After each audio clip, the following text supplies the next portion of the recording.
Asimismo, también vamos con la charla de trading de criptomonedas a cargo de Bruno Caselli, Matías Coloso y Elizondo Tomás, que seguramente ya están conectados porque los vimos. Chicos, ¿están ahí? Le doy la bienvenida a los tres. Gracias por aguantarnos. Se extendió un poquito la charla pasada, pero bueno, ya estamos acá. Está perfecto, no hay ningún problema. Me encanta escucharlo, Andrés. ¿Qué tal? ¿Cómo estás? Muchas gracias por conectarte con nosotros. No, gracias a ustedes por quedarse hasta ahora un viernes. Seguro ya están cansados. Bueno, la idea de la charla es que sea bastante didáctica. Vamos a hablar de Bitcoin y trading en general. No se necesita ningún conocimiento previo, así que nada, espero que les guste. Vamos a empezar primero con qué es el trading. El trading lo podemos definir como la actividad que consiste en la compra y o venta de un activo orientado a obtener una rentabilidad al final de dicha operatoria. Es decir, tratamos, como dicen siempre, comprar barato, vender caro para obtener un beneficio. Nosotros generalmente lo que hacemos es comprar un activo midiéndolo en el valor del dólar. También, como dice Andrés, lo que podemos hacer es operar contra otra criptomoneda. Por ejemplo, comprar Matic contra Bitcoin, Matic contra Ethereum, porque lo que buscamos es adquirir otra criptomoneda, ya sea porque no queremos acumular dólares, no confiamos, devaluación, lo que sea. Esa es una manera de clasificar la operatoria. En cuanto a la temporalidad, podemos diferenciar distintos tipos de trading en cuanto al tiempo, duración de la operación. Tenemos el investing, que suele durar años, el position, que es un trade que dura un par de meses, swing, que suele durar semanas, el intradiario, que dura un par de horas, y el scalping, que es de pocos minutos a una hora. En lo que se habrán dado cuenta, si han visto el precio de Bitcoin hoy, las criptomonedas son altamente volátiles, es completamente normal ver un movimiento de un 30% a la baja y al alza en el mismo día. Así que para lo que sería swing, intradiario y scalping hay muchas oportunidades. Prácticamente todos los días tenemos oportunidades para entrar y salir del mercado. Y también eso es lo que lo hace muy peligroso. Por eso es muy difícil por ahí que nos vaya bien. Es necesario tener una estrategia, una gestión de riesgo, una gestión del capital. Ya iremos viendo todo eso. Después, según el tipo de operación, podemos operar spot, operar derivados.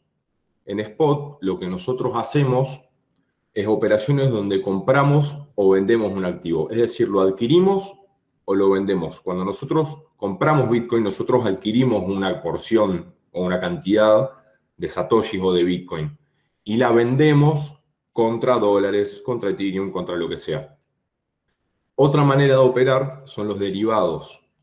Los derivados son un activo financiero atado al valor de un activo subyacente. Por ejemplo, nosotros podemos operar un derivado de futuros de Bitcoin, donde lo que haremos es especular tanto al alza como a la baja sobre el valor del Bitcoin. Nosotros en ningún momento compraremos Bitcoin. Nunca vamos a tener Bitcoin en nuestra billetera. Nosotros solamente vamos a especular a que eso puede subir o puede bajar y la operación terminará ahí. Nosotros, por ejemplo, lo hacemos con dólar, con USDT, USDN. Hay varias monedas estables para esta operatoria.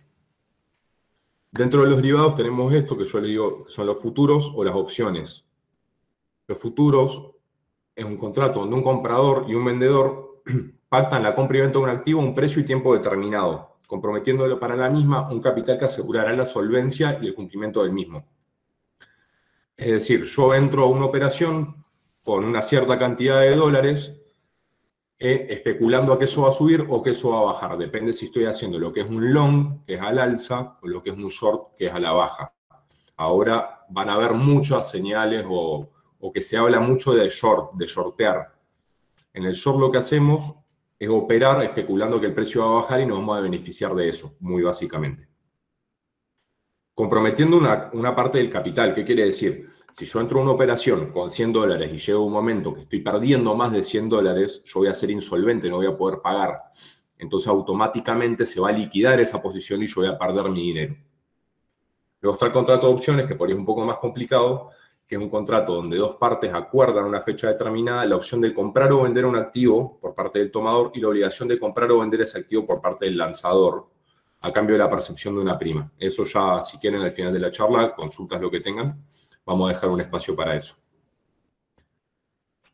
Bueno, nosotros siempre vamos a escuchar que van a decir que Bitcoin está alcista, Bitcoin está bajista, que la tendencia general, que va a caer, que va a subir. Nosotros cuando compramos siempre tratamos de hacerlo en una tendencia alcista, especulando que eso va a subir, o podemos ir comprando a la baja para acumular.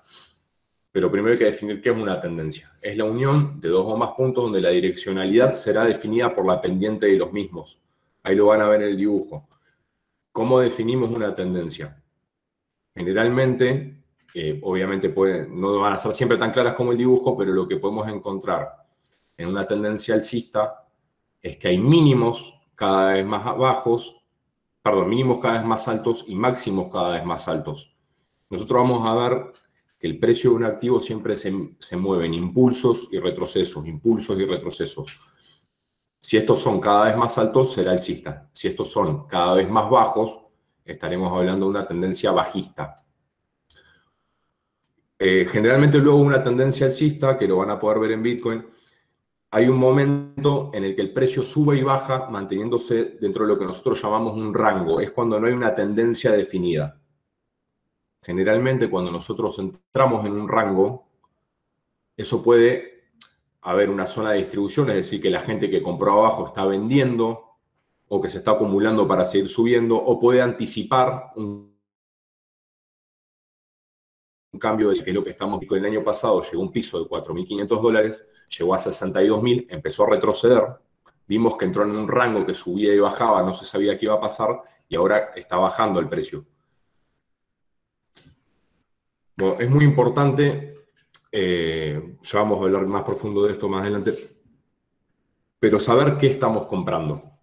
Nosotros, como les explicaba Andrés, hay distintos tipos de token y esos tokens tienen un valor. Generalmente la gente compra algo porque sube o porque baja, pero no saben bien qué están comprando. Nosotros cuando compramos un token generalmente es como si fuera una acción de una empresa. Hay muchas empresas que mediante lo que son las finanzas descentralizadas se capitalizan obteniendo fondos mediante criptomonedas. Entonces nosotros adquiriendo el token de esa empresa, vamos a ser, por así decirlo, accionistas, y si a la empresa le va bien, el precio, la gente comprará más, y cuando la gente compra, manteniendo una oferta limitada, el precio debería subir y así especulamos. Es importante saber qué estamos comprando. Nosotros compramos Bitcoin por todo lo que explicó Andrés. Por ejemplo, sabemos que tiene un valor. Cuando hablo de valor no hablo del precio. Sabemos que tiene un valor, que lo que estamos comprando vale, tiene una función, tiene un uso, nos ofrece seguridad, un montón de cosas.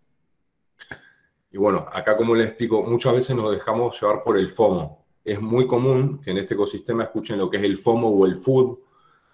El FOMO es el Fear of Missing Out, es el miedo de quedarse afuera. Lo van a ver con esta moneda que estaba tanto Elon Musk en Twitter diciendo esta moneda, Doge, y todo el mundo comprando Doge. Pero yo creo que la mayoría de las personas no sabe que Doge es un meme, no tiene ningún valor. Es algo completamente carente de valor, pero como la gente lo compra, el precio sube. Entonces decimos, bueno, si todo el mundo lo hace, debe ser correcto. ¿Cuál es el problema? Esas monedas suelen no son analizables prácticamente, están todo el tiempo atadas a manipulaciones de mercado. Nosotros no movemos el precio. No es que nosotros compramos $1.200, $3.000 y nosotros hacemos subir. Hay gente, hay instituciones con mucho dinero que mueven el precio de esto. Entonces, cuando sube, lo queremos comprar y ahí es cuando la gente que lo compró antes lo va a hacer bajar y vamos a perder una gran cantidad de nuestra capital. Bueno, acá dice, ¿cómo evitamos esto? ¿Qué tenemos que hacer? Necesitamos investigar sobre el activo.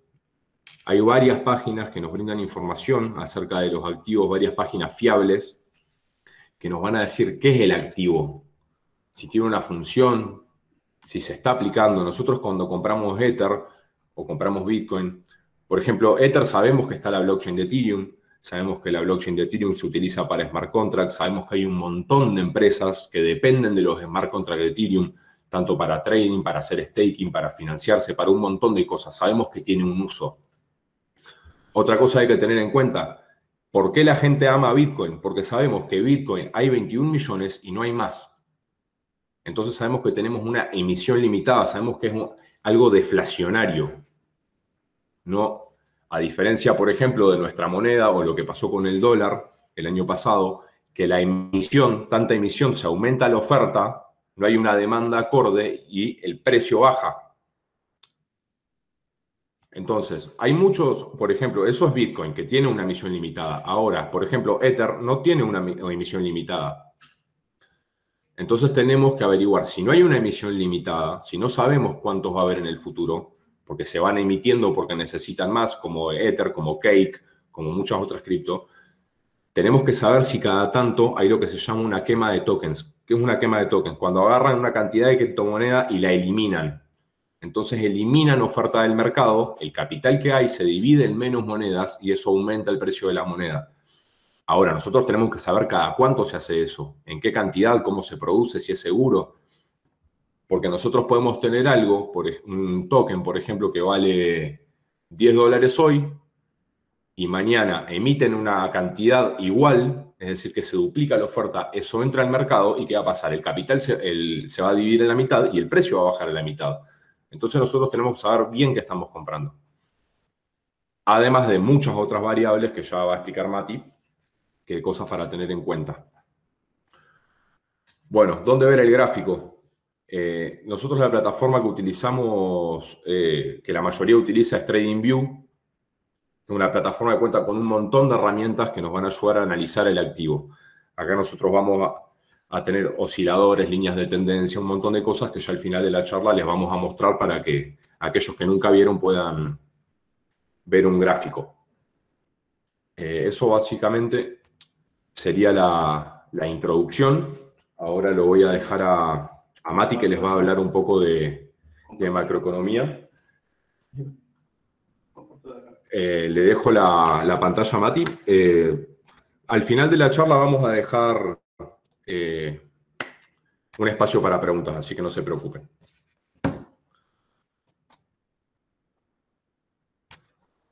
¿Cómo están todos? Buenas tardes. Bueno, continuando con lo de Bruno, muy buena charla de la de Bruno, te felicito. Continuando con lo de Bruno, vamos a empezar con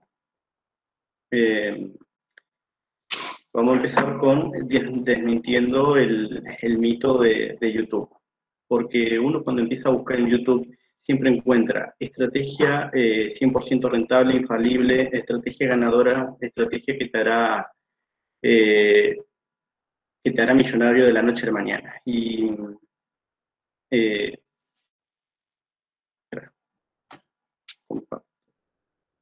Centora. Listo. Ahí está. Y ahí está.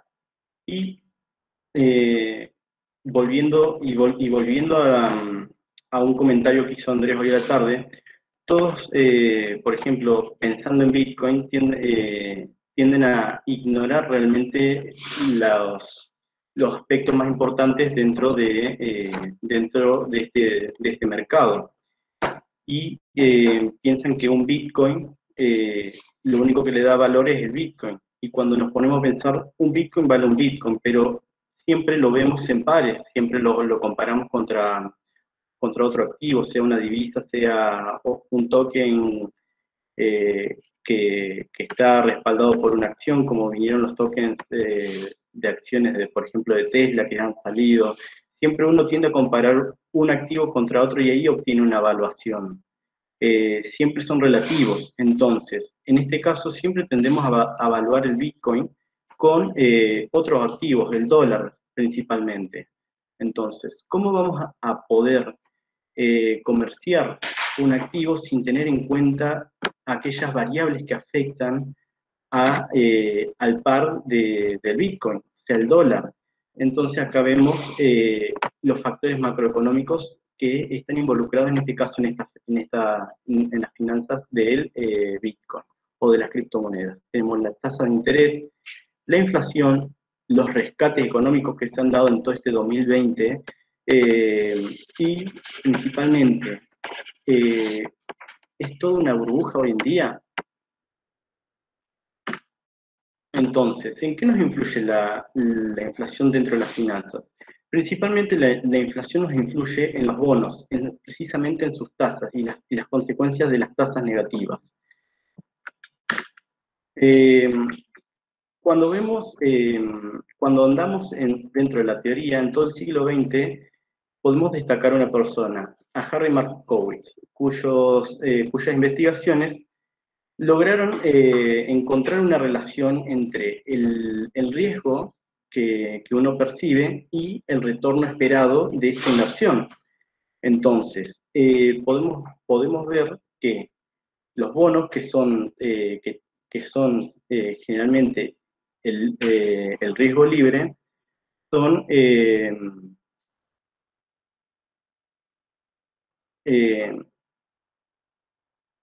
los bonos que siempre son considerados como activos libres de riesgo son también los que mueven el mercado. ¿Por qué? Ahora, la mayor parte del volumen, como bien dijo Bruno, provienen no de los minoristas, aquellos que compran $10, $1000, no. Vienen de los fondos de inversión, fondos de pensiones inclusive. Todos estos están operando en la bolsa todos los días, en bonos, acciones, dependiendo de siempre el riesgo y sus retornos. El ROI en este caso, por ejemplo. Entonces, cuando las tasas son negativas, nosotros tenemos, y la inflación está aumentando, tenemos un efecto que es conocido como convexidad de tasas, que suele influir sobre estos bonos. Bien, para explicar en simples palabras, la convexidad de tasas vendría a ser una sobretasa. En la evaluación de los bonos, nosotros tendemos a valorarlos con una duración fija, pero nosotros al ver realmente en la práctica, observamos que el precio y la tasa tienden a tener una variación no igual, no es una variación equitativa. Entonces, ahí es donde viene el cálculo de convexidad, ¿bien? Cuando evaluamos esta sobretasa, podemos ver que, por ejemplo, en el ejemplo que tenemos en pantalla, haciendo el cálculo ante una variación del 2% de la tasa, en vez de variar un 14% el valor del bono, variaría en realidad un 16%. ¿Y qué nos hace esto? Si la tasa no está rindiendo porque la inflación está aumentando, entonces no da. Existe lo que es llamado como un sell-off.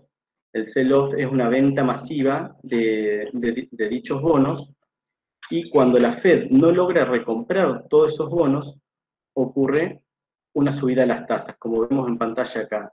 Vemos cómo a partir del 2020 aumentó la inflación de manera bastante notoria.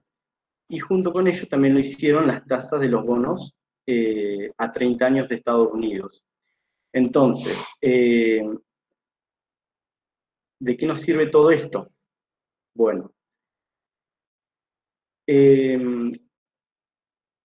siempre esta es una grieta bastante importante entre los economistas, a ver si la emisión genera inflación o no genera inflación. Cuando no hay una generación de valor agregado dentro de la economía, la emisión, vemos, mediante un análisis de dispersión, podemos notar que la inflación tiende a ser lineal en relación al crecimiento monetario. Entonces, a la expansión monetaria. Entonces, ¿de qué nos sirve esto? Esto nos sirve dado que en todo el 2020 hubo grandes cuarentenas a nivel mundial, el valor agregado dentro de las economías ha sido tendiente a nulo. ¿Y qué podemos observar de esto? Esto es una comparación de todos los países, acá lo que vemos en el gráfico en pantalla. Entonces, ¿qué podemos sacar de todo esto? Podemos sacar que ante tanta emisión se ha generado una inflación que no ha dado con el interés de los institucionales. ¿Y de qué me sirve esto?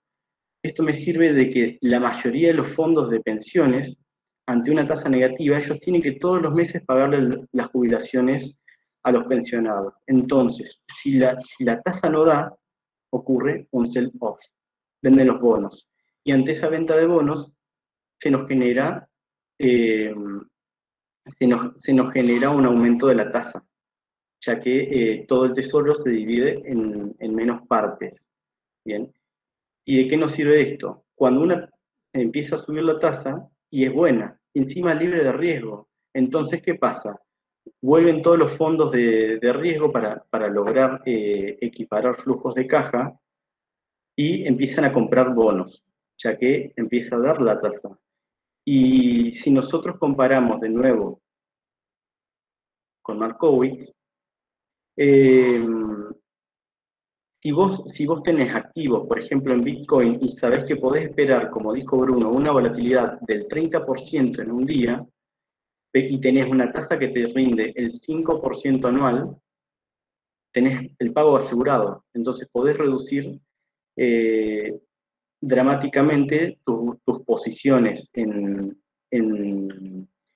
activos volátiles y asumir menor riesgo, sin perder beneficio. Y eso es lo que pasa luego con el Bitcoin, por ejemplo, que son las caídas repentinas que hemos tenido en estos días de más del 50% en un día. Entonces, ¿y de qué nos sirve esto para tradear? Un ejemplo es lo que hemos visto en todo este fenómeno del 2020, el boom de los commodities. Muchos dicen que Bitcoin es un hedge del mercado, es una cobertura contra la emisión monetaria. Pero lejos de eso, si nosotros analizamos, hacemos un coeficiente de correlación, vemos que dentro de todo este 2020, Bitcoin no ha sido el único que ha subido. Podemos ver que la soja ha subido gracias a la emisión monetaria. La podemos ver en pantalla, una comparación, un análisis de correlación con la masa monetaria. Podemos ver que es casi el 100%, en algunas partes el 100%. El cobre, todo, desde el 2020 subiendo. El oro, también. El S&P 500 también subió un 100% en un año. Y si comparamos, bueno, en este gráfico de masa monetaria no se nota tanto la reducción de la masa monetaria, pero ha seguido, cada vez que se ha emitido dinero, subió el S&P 500.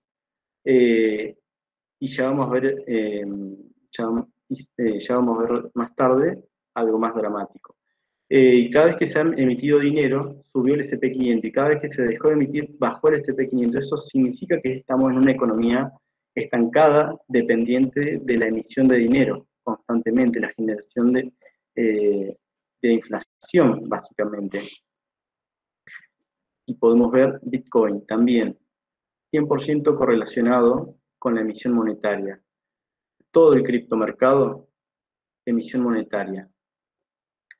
Entonces, ¿es un activo refugio realmente Bitcoin? Lejos de ser como los fundamentalistas que tienen tatuado Hold en el pecho, Bitcoin en el brazo, lo tienen tatuado, lejos de eso, Bitcoin es un activo que indica salud financiera, que nos indica realmente que está habiendo una emisión monetaria, nada más. Pero es un instrumento de inversión, no un activo refugio, como más bien se lo está mencionando constantemente en las redes. Vemos que desde el 2010 al 2015, con tasas nulas, ocurrió el nacimiento de Bitcoin. Creció exponencialmente durante durante media década, gracias a la deuda institucional gratuita que hubo para comprar Bitcoin, no gracias al minorista que quiso esquivar a la inflación. Entonces, y que hemos visto también, el 14 de diciembre de 2017, ¿qué pasó? La gran caída de Bitcoin, justo cuando subieron las tasas. Llega el momento donde el umbral empieza a hacer frente y el umbral para la caída, ya cuando el break-even de los fondos de cobertura, de los fondos de pensiones, empieza a pesarles.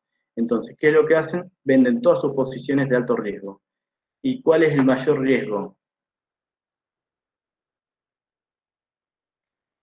Si tenemos retornos del 100% en un año, que estaríamos acá, podemos imaginar que el riesgo también es enorme.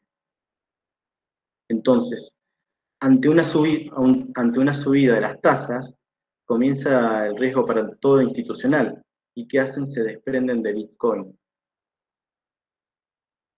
¿Y qué pasó acá en 2018? 20 del 12 de 2018. Terminó el bear market, el mercado bajista. Comenzó el alza, justo cuando empiezan a bajar las tasas de interés. Deuda gratuita para todo institucional. Entonces, el único activo refugio es el conocimiento. Que ustedes sepan cuándo comprar, cuándo vender. No comprar directamente Bitcoin y resguardar Bitcoin ¿Por qué? Este es el coste de oportunidad de comprar máximos históricos. Si uno hubiese comprado Bitcoin en 2017, hubiese tenido que esperar 3 años para recuperar su inversión. Si hubiese invertido en el S&P 500 en 2008, hubiese tenido que esperar cerca de una década para recuperar su inversión, 7 años aproximadamente. El Nasdaq, desde el 2009 al 2015. Entonces, sinceramente, el único que te protege contra la inflación o con lo que sea es el conocimiento, saber cuáles son las variables que afectan a los activos y saber cuándo el activo está barato, poder investigarlo y cuándo está caro para poder desprenderse de él, como ha pasado en esta gran caída que vemos en pantalla del 50% en prácticamente una semana. Todo institucional se desprendió de Bitcoin.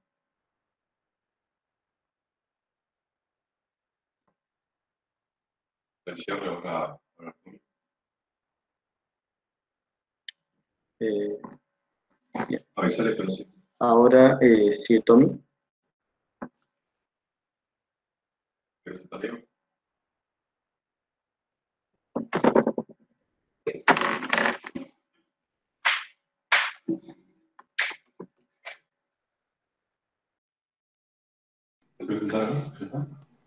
¿Cómo están? ¿Cómo les va? Hola Tommy, ¿cómo estás? ¿Qué tal? Un gusto. Un gusto. Hola Tomás, bienvenido. Muchas gracias.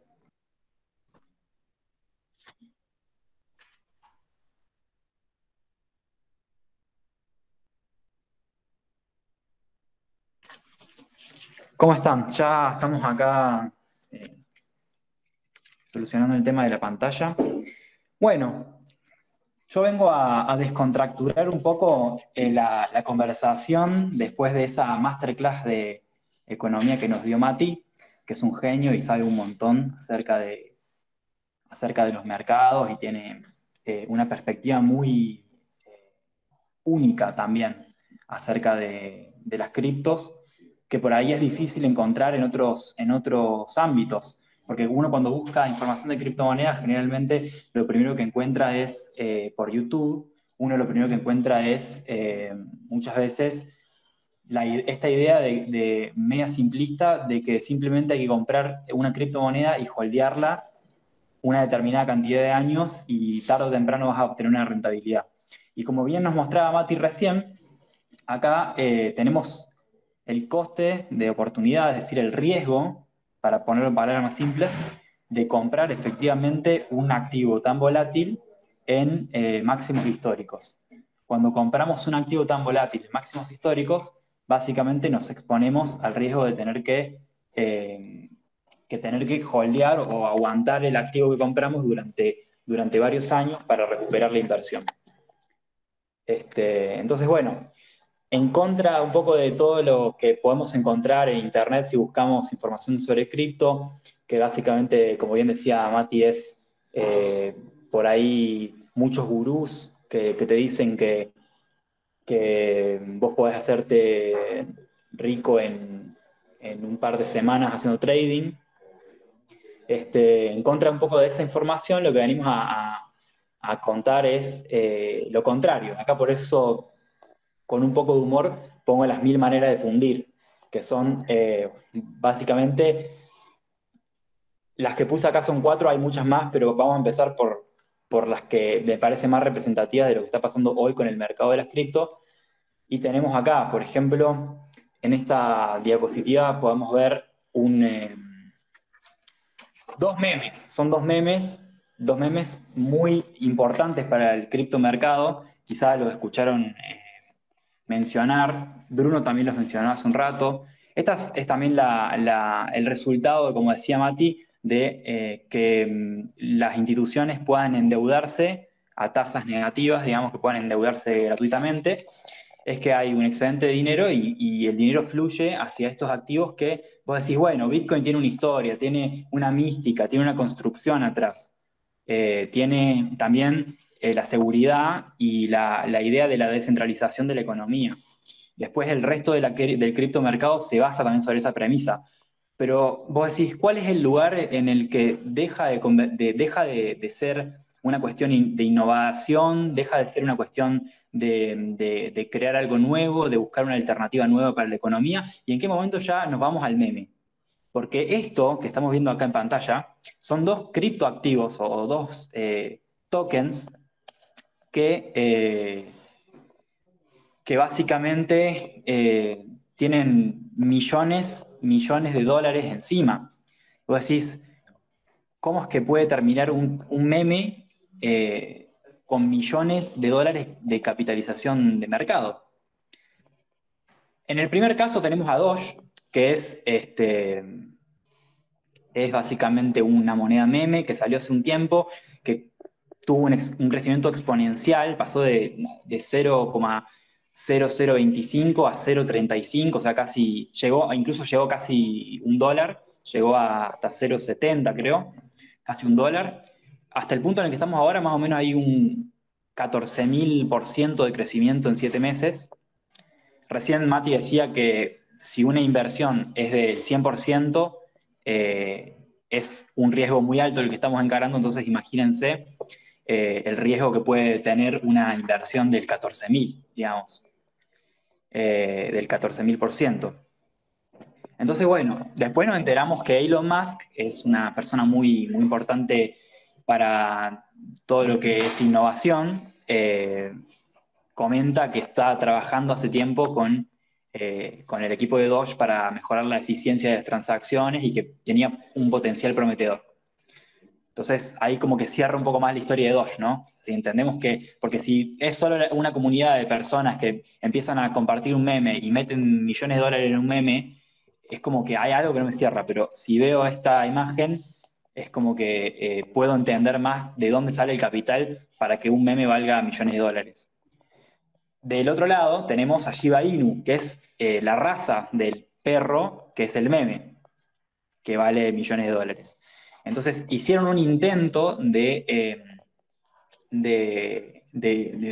nuevo Doge, digamos, que quisieron hacer que otra moneda crezca a 14.000%, y en lugar de eso, desde hace 10 días que fue listado en los mayores exchange, en las mayores casas de cambio, cayó un 85%.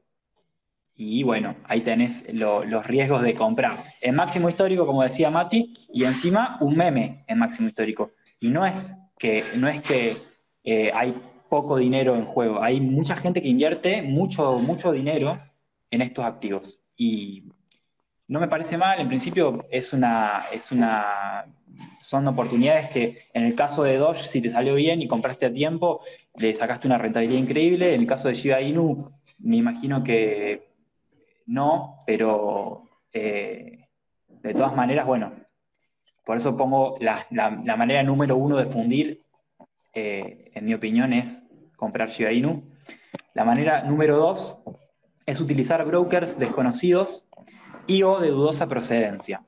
Hay una página que me parece importante mencionar de internet que tiene, bueno, una lista de diferentes activos y también tiene la lista de las exchange donde se pueden conseguir y te pone al costado el grado de confianza que tiene la gente en ese exchange, en esa casa de cambio. La página es CoinMarketCap y la pongo así escrita con el HTTPS, con toda la estructura del link, por una razón en especial.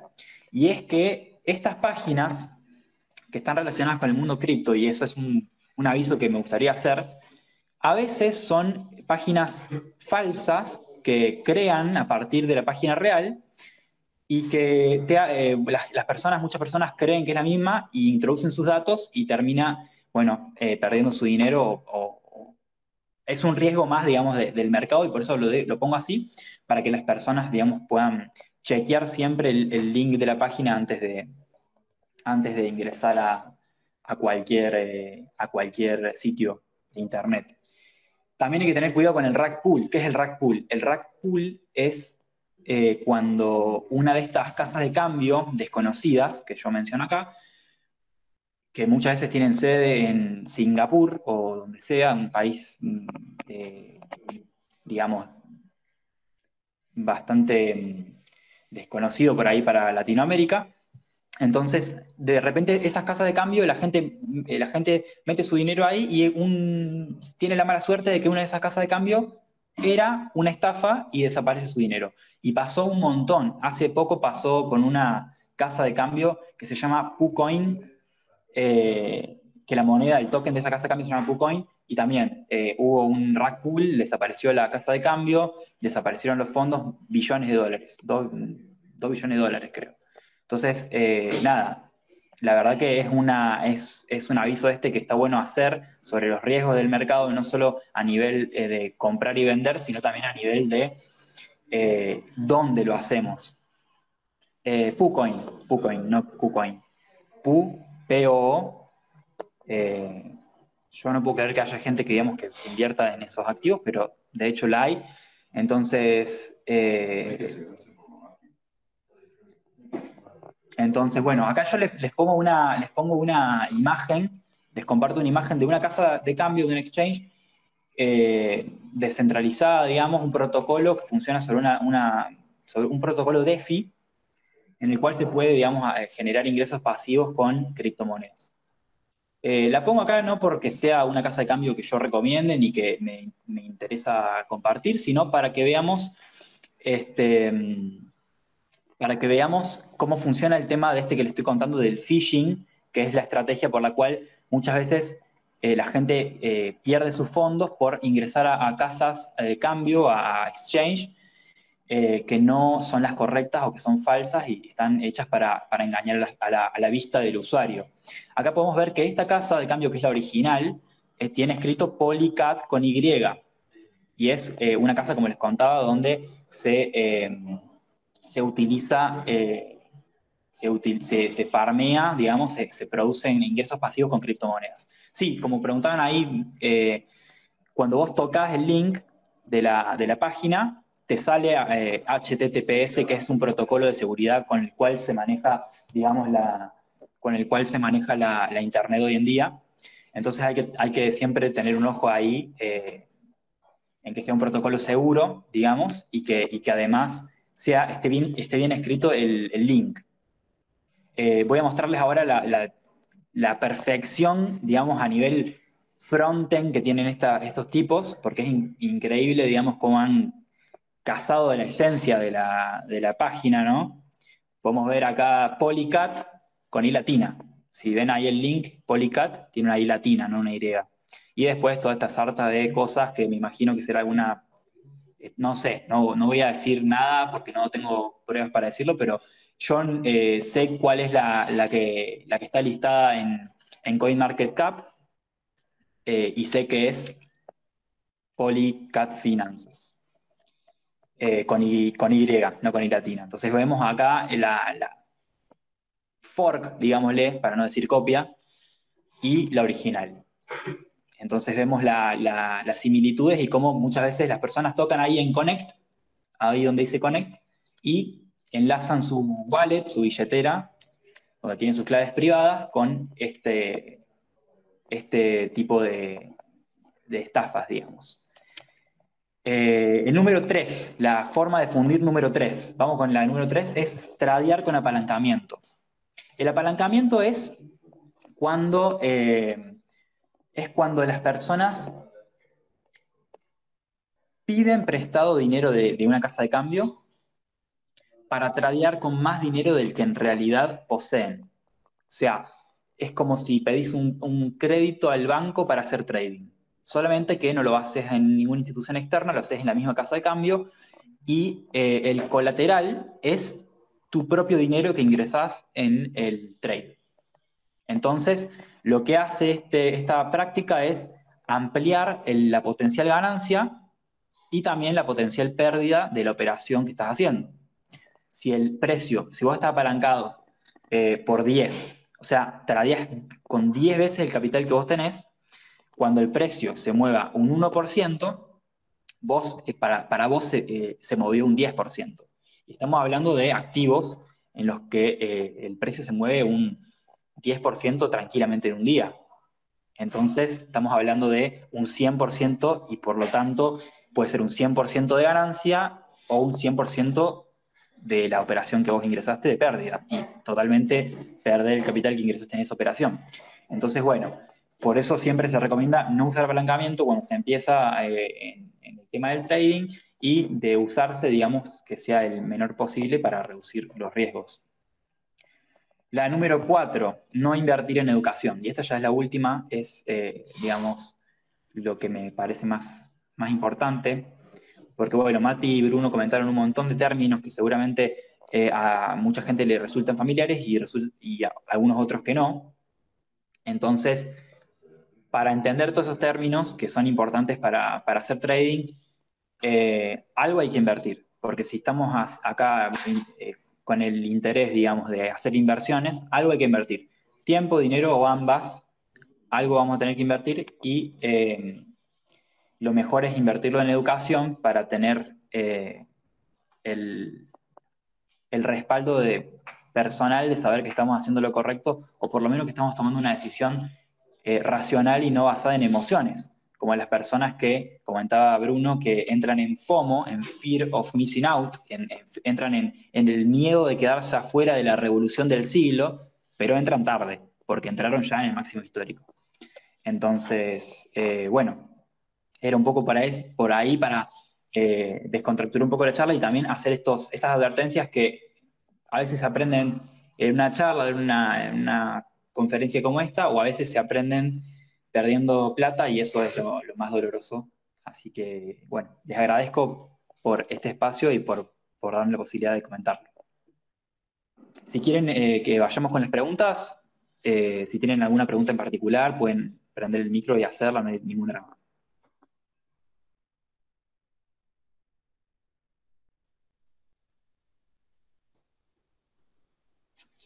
Ahí Andrés estuvo coachando y respondiendo. No sé si alguien quiere preguntar algo más.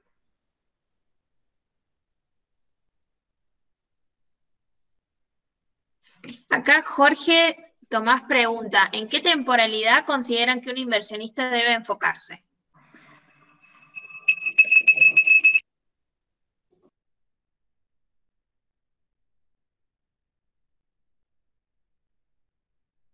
Tomás, se apagó el micrófono. Sí, acá estoy. Depende del tipo de inversión, ¿no? Porque cuando hacemos, mucha gente piensa que el trading y las inversiones son dos cosas diferentes, y la realidad es que el trading es una inversión y las inversiones son también hacer trading, porque el trading es comerciar, digamos, la traducción es comercio, digamos. Entonces, dependiendo del tipo de marco temporal en el que la persona quiere enfocarse, tiene diferentes categorías este trading. Se puede hacer trading de varios años, como las personas que compraron el máximo histórico del 2017 y tuvieron que holdear para tener ganancia, que sería una inversión, digamos, ya a largo plazo. Después tenés position trading, que son varios meses de mantener una posición abierta. Después tenés swing trading, que son ya bajando más en la escala temporal, son algunas semanas o hasta varios días en el cual mantenemos abierta una posición. Puede ser tanto a la alza como a la baja, digamos, dependiendo de qué tradeemos. Si traemos en spot, como decía Bruno, sería solamente a la alza. Si traemos en futuros, también tenemos la opción, o en opciones también tenemos la opción de apostar a que el precio baja. Pero lo que define cada tipo de trading sería el marco temporal. También existe trading intradiario, que son las personas que se levantan con un café y están toda la mañana tradeando o toda la noche tradeando, que por ahí son los horarios en los que hay más volatilidad en el mercado, y pueden estar un par de horas y se van. O también tenés el high frequency trading o el scalping, que son trades de minutos hasta segundos, dependiendo ya de la tecnología que se maneje, ¿no? Porque esto se puede hacer con una estrategia también como el intradiario, o se puede hacer hasta trading algorítmico, digamos, que se maneja con robots, con programación.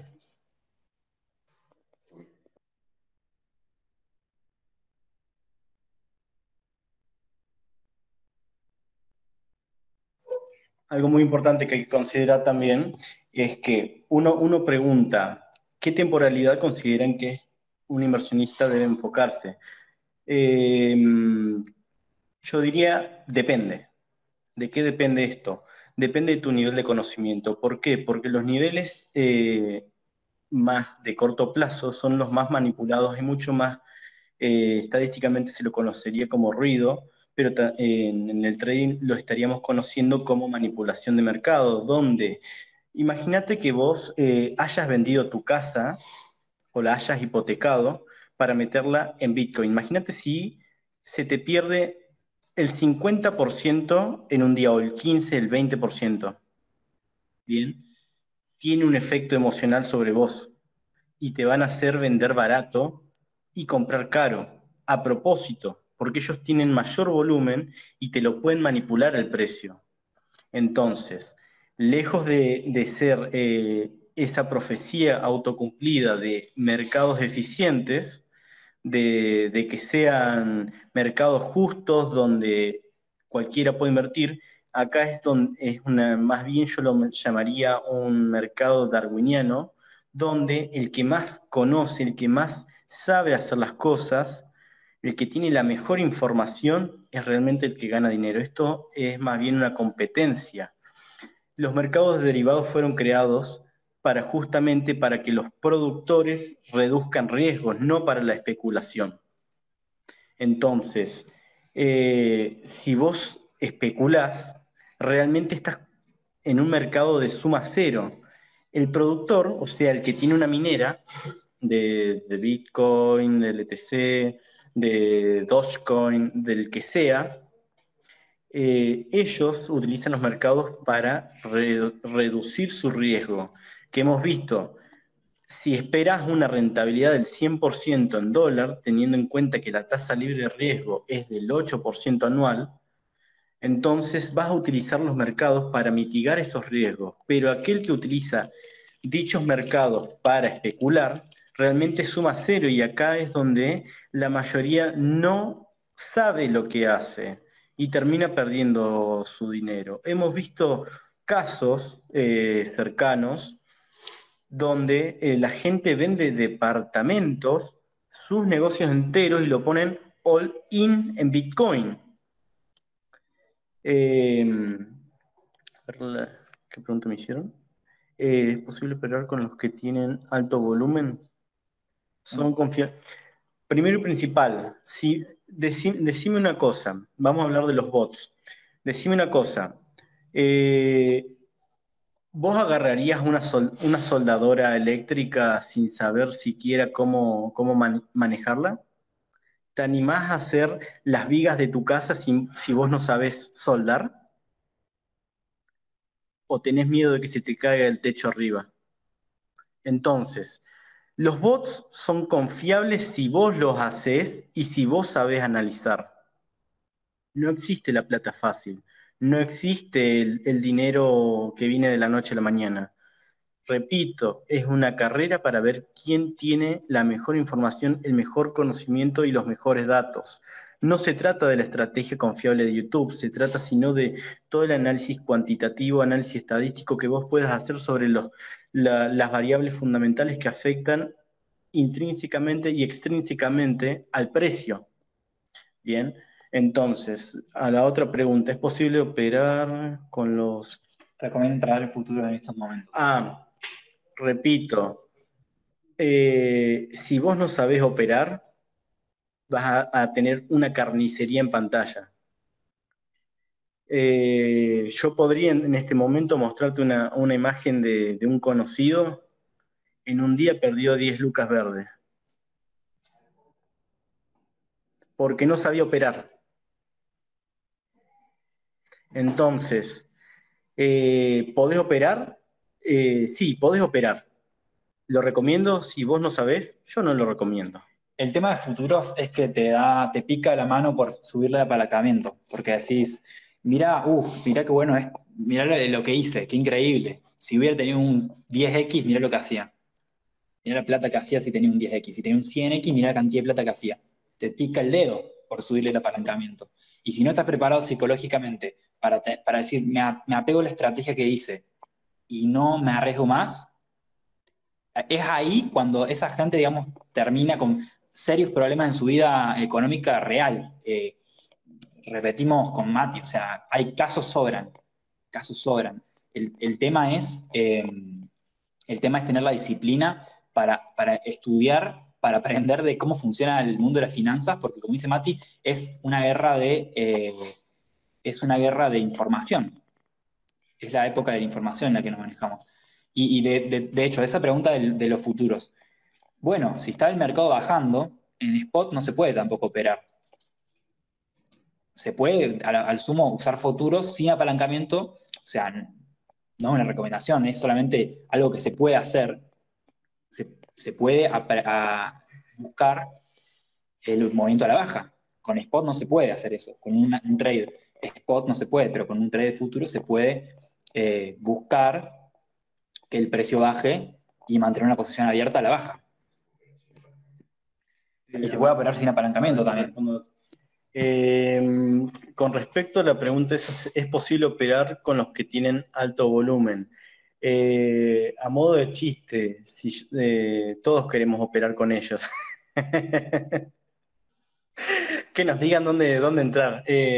Sí, se puede, pero vos no podés distinguir entre las órdenes. Entonces vos tenés que realmente hacer el análisis de hacia dónde va a ir el Bitcoin. Y como se los mostré hoy con las variables macroeconómicas, por ejemplo, las tasas de interés. Si me suben las tasas, quédate tranquilo que el institucional que tiene ya una información de primera mano, incluso antes que sean publicadas por la Fed, quédate tranquilo que ya la habrá vendido. Y vos estarás en los máximos. La semana que viene abrimos el canal de YouTube.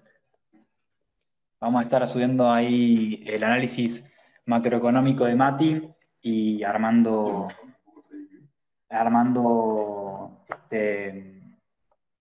algo lindo ahí para compartir la info. Sí, pueden buscarnos como sea Crypto Trading en Telegram, en Instagram. Ahora lo pongo en el chat. Y CoinMarketCap sí es una gran página para ver. Ahí te contesto. Ok, dale. Lo dejo ahí con Bruno.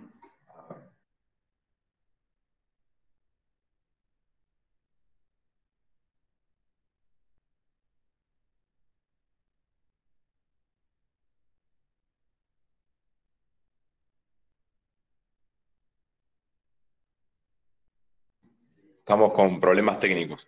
Mónica, ¿cómo estás? CoinMarketCap es una página que lo que te permite es ver a grandes rasgos de qué se trata el proyecto, la capitalización que tiene, si tiene emisión limitada, si no la tiene, quiénes son los fundadores y demás. Vos lo que estás buscando para comprar o vender sería un exchange, una casa de cambio.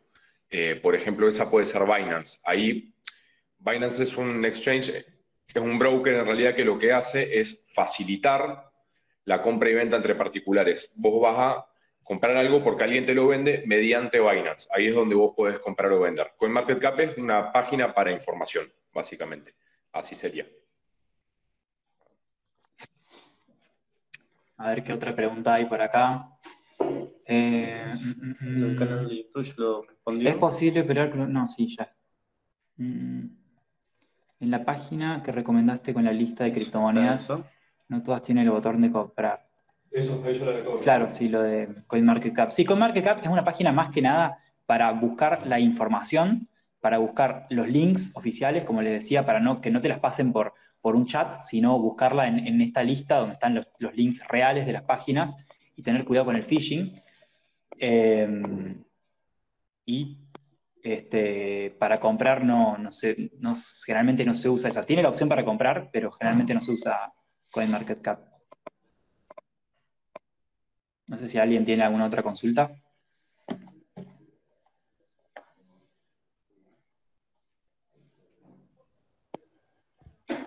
Pueden usar el micrófono también, ¿no? Si quieren, a los chicos que están conectados.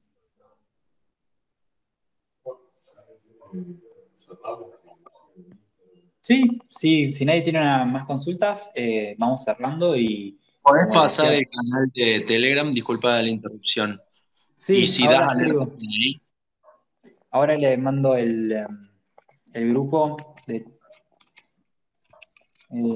arroba CBADTCS. Ese es el nombre del grupo. Si querés le explico yo eso. ¿Cuáles serían? Los farming, sí. Bien, todo lo que es DeFi, muchos dicen que no tiene riesgo, que es un plazo fijo. Yo diría todo lo contrario, como bien venimos diciendo. Todo lo que no está regulado tiene riesgos. Por ejemplo, rug pull, como mencionó Tommy hace un rato. Tenés que saber dónde meterte, saber en lo que estás operando. El farming podés tener riesgos de que no haya liquidez, Impermanent loss. impermanent loss, tenés que se te baje el precio del activo y la tasa deje de convenirte.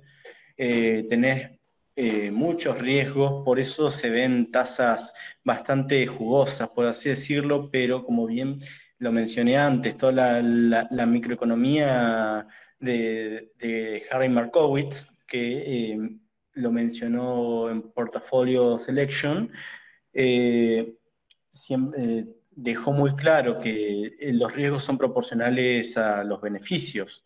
Si uno arriesga, gana, pero no siempre. Por eso uno tiene que gestionar los riesgos más que otra cosa.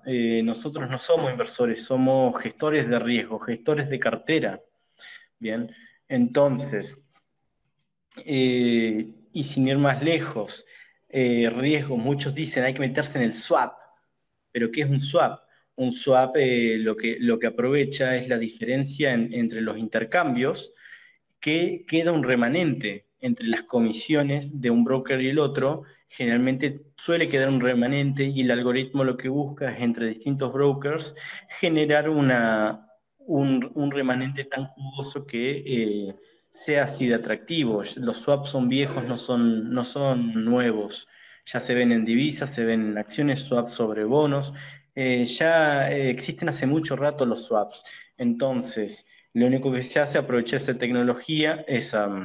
tecnología, aprovechar esos instrumentos de inversión bajo tecnologías modernas como son las inteligencias artificiales, pero tenés riesgo de que un activo se te vuele un 70% a la baja y vos te quedaste en ese swap. Bien, y te pagan esa moneda. Se te puede evaluar el activo que te están pagando, se te puede evaluar los activos en el que el bot está posicionado, o sea, la inteligencia artificial, y se te vuela todo el retorno. Entonces, ¿qué te digo el riesgo? Es como comprar pesos argentinos con dólares pedidos al banco a una tasa anual. básicamente. Tenés que saber manejarlo. ¿Podés definir qué es un pool de liquidez? Si podés definir qué es un pool de liquidez.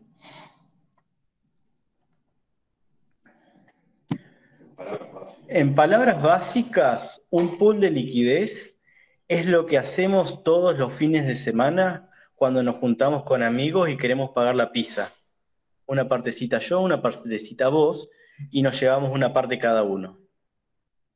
Y eso lo que hacen los protocolos de DeFi, por ejemplo, con esos pools de liquidez, es lograr financiar el mismo proyecto de la página. Como le mostraba el de Polycat, hay pools de liquidez del token de esa página que sirven para financiar después los retornos de los farms, por ejemplo.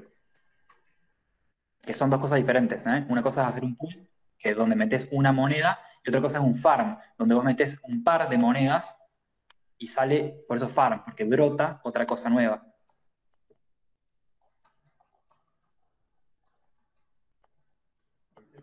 Acá Agus, no sé si levantó la mano. ¿Quieres hacer una pregunta, Agus? Generalmente, ¿Alguien quiere hacer una pregunta?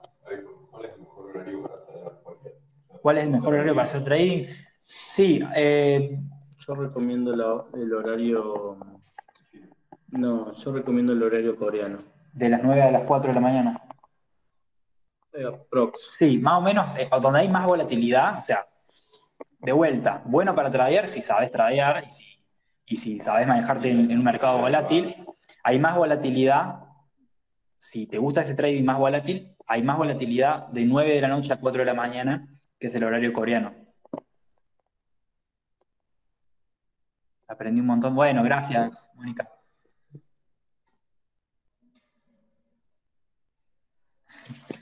Dale. Es un análogo lo de las pizzas.